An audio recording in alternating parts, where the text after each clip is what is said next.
মুক্তি চাই, মুক্তি মুক্তি মুক্তি চাই।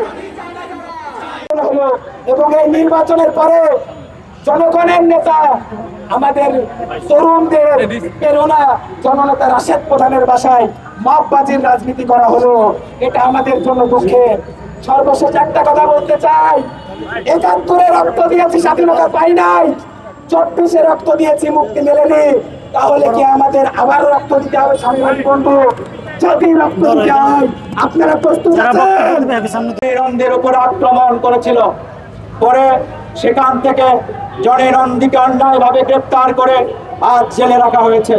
আমরা এই বিক্ষোভ সমাবেশের মাধ্যমে আমাদের এই সহকর্মীর তীব্র মুক্তি কামনা করছি এবং সরকারকে বলতে চাই, মব সৃষ্টির রাজনীতি কখনোই শুভকর হবে না।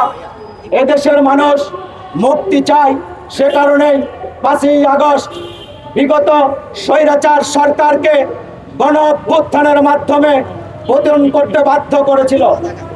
বন্ধুগণ, আজকে আমরা এই বাংলাদেশে সকলের নিরাপত্তা নির্বিঘ্ন করার জোর দাবি জানিয়ে আজকের মতো এখানে শেষ করছি।